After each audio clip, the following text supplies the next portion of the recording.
അല്ല, ഇതിങ്ങനെയൊക്കെ പറയുമ്പോഴേ വസ്തുതകൾ എന്തിനാ കണ്ണടച്ചാൽ അവനവനെ ഇരുട്ടാവുമെന്ന് മനസ്സിലാക്കാത്ത എന്താണ് അബിൻ വർക്കിയൊന്നും? നിങ്ങളൊരു ചർച്ചയിലല്ലേ വന്നിട്ട് സംസാരിക്കുന്നത്? കേന്ദ്ര ഏജൻസികളുടെ കാര്യത്തിൽ കേന്ദ്ര ഏജൻസികൾ താങ്കൾ പറഞ്ഞ ശിവശങ്കർ IAS ഉൾപ്പെടെ അറസ്റ്റ് ചെയ്ത് ജയിലിലിട്ട് അത് കഴിഞ്ഞ് ചാർജ് ഷീറ്റും കൊടുത്തൊരു കേസാണ്. ആ കേസിനെ കുറിച്ചാണ് നിങ്ങൾ മുഖ്യമന്ത്രി എന്തുകൊണ്ട് അറസ്റ്റ് ചെയ്താൽ ചോദിക്കുന്നത്? ലജ്ജയില്ലേ ഇങ്ങനെയൊക്കെ ചോദിക്കാൻ? സാമാന്യ സാക്ഷരതയുള്ള ആരെങ്കിലും ചോദിക്കുമോ ചാർജ് ഷീറ്റ് കൊടുത്ത കേസിൽ എന്തുകൊണ്ട് മുഖ്യമന്ത്രി അറസ്റ്റ് ചെയ്യില്ല? എന്നോട് പറയുന്നത് എന്താ കാര്യം? നിലവാരം വേണ്ടേ കേസ് സംസാരിക്കുമ്പോ?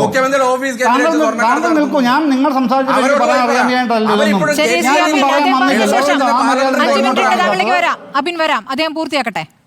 നിങ്ങൾ പറഞ്ഞ ഒരു ഘട്ടത്തിൽ ഞാൻ മിണ്ടാൻ വന്നിട്ടില്ല. എനിക്ക് പറയാൻ അറിയാൻ വയ്യായിട്ടാണോ?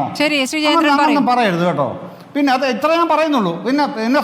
പിന്നെ സ്മൃതി വേറൊരു കാര്യം, പിന്നെ കേരളത്തിൽ പിന്നെ ഒരു മണ്ഡലത്തിൽ മത്സരിച്ച് തോറ്റാൽ കമ്മിറ്റ്മെൻറ്റായിട്ട് ആ കമ്മിറ്റ്മെൻറ്റോടെ ആ മണ്ഡലത്തിൽ നിന്നാൽ ജനങ്ങൾ അടുത്തവണ വിജയിപ്പിക്കുന്നുള്ളതിന് സുരേഷ് ഗോപി അല്ല തെളിവ്. അതിന് വേറൊരു കോൺഗ്രസ്സുകാരനുണ്ട് കേരളത്തിൽ തെളിവ്. ഏതാണെന്ന് ഞാൻ പറയട്ടെ. കൊല്ലം പിന്നെ ജില്ലയിൽ കരുനാഗപ്പള്ളി മണ്ഡലം പിന്നെ കുത്തകയായിരുന്നു CPIയുടെ. 2014 CR മഹേഷ് അവിടെ തോറ്റു. 5 വർഷം മഹേഷ് അവിടെ പ്രവർത്തിച്ചാണ് 2021 അവിടെ ജയിച്ചത്. അത് മുമ്പിൽ തെളിവാണെന്നേ. അതുതന്നെയാണ് പിന്നെ തൃശ്ശൂർ അവർ കാണിച്ച തന്ത്രം. അത് വെറും തന്ത്രമല്ല, അവിടെ നിന്ന് പ്രവർത്തിക്കുകയാണ്. അതെങ്ങനെയൊക്കെയാണെന്നുള്ള പഠിച്ചോളൂ.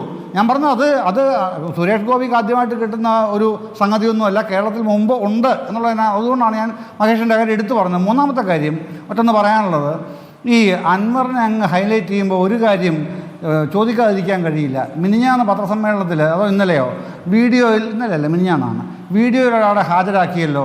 പിന്നെ പോലീസ് പിടിച്ച് വിദേശത്തുനിന്ന് വന്നിട്ട് പോലീസ് പിടിച്ച് ഒക്കെ ചെയ്ത ഒരാളെ അത്രയും കണ്ടില്ല, ഇത്രയും കണ്ടില്ല. പേരേതായാലും ഞാൻ പേരേതായാലും ഞാൻ അതല്ല പ്രശ്നം. അതെ, പേരല്ല പ്രശ്നം. എൻ്റെ സംശയം ഇത്രേ ഉള്ളൂ. അയാൾ ഈ വീഡിയോയിൽ അൻവർ ചോദിക്കേണ്ടതല്ലേ? അല്ലെങ്കിൽ അൻവറിൻ്റെ പത്രസമ്മേളനത്തിൽ പങ്കെടുത്ത ഏതെങ്കിലും മാധ്യമപ്രവർത്തകരെങ്കിലും ചോദിക്കേണ്ടതല്ലേ? ഇയാൾ ആർക്ക് വേണ്ടിയിട്ടാണ് സ്വർണം കൊണ്ടുവന്നത്, എങ്ങോട്ടാണ് കൊണ്ടുപോയത്? അതൊന്ന് ചോദിക്കേണ്ടതല്ലേ? അത് അൻവറും പറഞ്ഞില്ല, മാധ്യമപ്രവർത്തകർ ചോദിച്ചുമില്ല. ഇപ്പോഴും അജ്ഞാതമാണ്. ഇയാൾ ആർക്ക് വേണ്ടിയിട്ടാണ്, എവിടെ നിന്നാണ് സ്വർണം കൊണ്ടുവന്നത്, എങ്ങനെയാണ് കൊണ്ടുവന്നത്? കസ്റ്റംസിനെ ഒളിച്ച് കടത്തി പുറത്ത് വന്ന് പോലീസ് പിടിച്ചു. അതൊക്കെ പറഞ്ഞു. അത് ADGP അജിത് കുമാർ അടിച്ചുകൊണ്ട് പോയി, അല്ലെ മറ്റാൾക്കാർ അടിച്ചുകൊണ്ട് പോയി. ഇത് ആർക്കാണ്, എവിടെ നിന്നാണ് കൊണ്ടുവന്നത്, ആർക്കാണ് കൊണ്ടുപോകുന്നത്?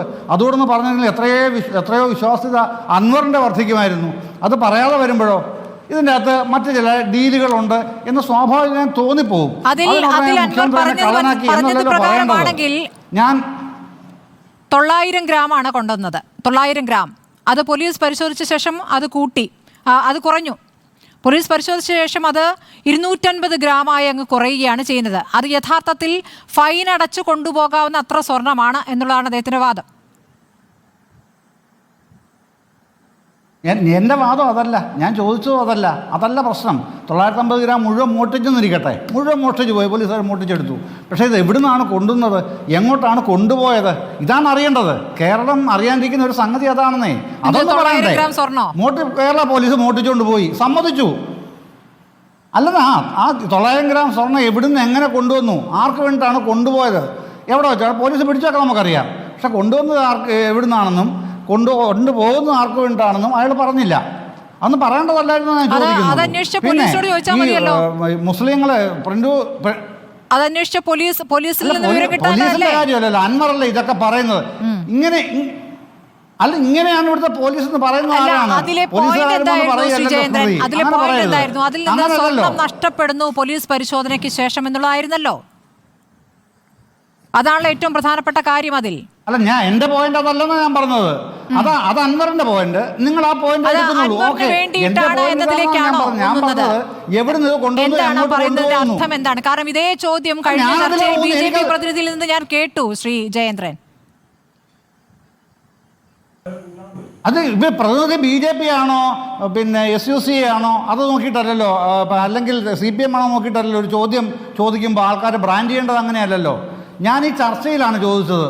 ഞാൻ പിന്നെ അതിനുടനെ എന്നെ ബ്രാൻഡ് ചെയ്തിട്ട് കാര്യമില്ല. മുൻപേ ചർച്ചയിൽ BJP അങ്ങനെ ചോദിച്ചു, അതല്ലല്ലോ അതിൻ്റെ ഉത്തരവ്, അതല്ലല്ലോ. വസ്തുതാപരമായ അക്കാര്യത്തിൽ മറുപടി പറയണ്ടേ സ്മൃതി? മുമ്പേ ചോദിച്ചതിൽ BJP-ക്കാരൻ അങ്ങനെ ചോദിച്ചു. ഇപ്പൊ ഞാനിത് ചോദിക്കുന്നുണ്ട്. ഞാൻ ശരി, അത് അവരുടെ അൻവർ ഭാഷയിലാണ് മറുപടി പറയട്ടെ. താങ്കൾ പറയാൻ നമുക്ക് നോക്കാം അടുത്ത ദിവസം അൻവർ മറുപടി പറയുമോ എന്ന്. സമീകരണങ്ങളൊന്നും ശരിയല്ല. അതേ എനിക്ക് പറയാനുള്ളൂ. അൻവർ നാളെ മറുപടി പറയുമോ എന്ന് നോക്കാം. നാളെ പൊതുസമ്മേളനം വിളിച്ചിരിക്കുകയാണ് അൻവർ. ഡബിൾ ഗെയിം ഉണ്ടെന്ന് ഇരട്ടത്താപ്പുണ്ട് അൻവറിനെന്ന് ഞാൻ പറഞ്ഞത് അതുകൊണ്ടാണ്. പിന്നെ പ്രിന്റുവിന് ഒറ്റ കാര്യം കൂടെ. പ്രിന്റു, ഞാൻ മുസ്ലിം സമുദായത്തിൻ്റെ കാര്യം പറഞ്ഞ മലപ്പുറം എന്നുള്ളത് മാത്രമല്ല, 28% വരെ കേരള മുസ്ലിങ്ങൾ ഇത്തരത്തിൽ ഇസ്ലാമോഫോബിക് ആയിട്ടുള്ള നിലപാട് പോലീസിന് ഉണ്ടോ എന്ന് സംശയിക്കുന്ന ഒരുപാട് ആൾക്കാരുണ്ട് എന്നുള്ള വസ്തുതയാണ് എന്നാണ് ഞാൻ ഈ ചർച്ചയിൽ പറയാൻ ശ്രമിച്ചത്. ആ സംശയത്തിന് സർക്കാരിൽ നിന്ന് മറുപടിയും കിട്ടുന്നില്ല എന്നുള്ളതാണ്. അത് നന്നായി അൻവർ ഉപയോഗിക്കുന്നുണ്ട് എന്നുള്ളതാണ്. ആ പിന്തുണ അൻവറിന് ലഭിക്കുന്നു എന്നുള്ളത് CPM-നെ സംബന്ധിച്ച് ആശങ്കപ്പെടുത്തേണ്ട കാര്യമാണ്. വരാനിരിക്കുന്ന കാര്യങ്ങളല്ലേ. ശരി, അതൊന്നും കാര്യമില്ല. നമുക്ക് നാളെ ഇരിക്കാം ശ്രീജയേന്ദ്രൻ. നാളെ ഉണ്ടല്ലോ അൻവറിന്റെ പൊതുസമ്മേളനം, നാളെയാണ്. അദ്ദേഹത്തിന്റെ പൊതുസമ്മേളനത്തിലേക്ക് ജനസഞ്ചയം ഉണ്ടാകുമെന്ന് നമുക്ക് നോക്കാം.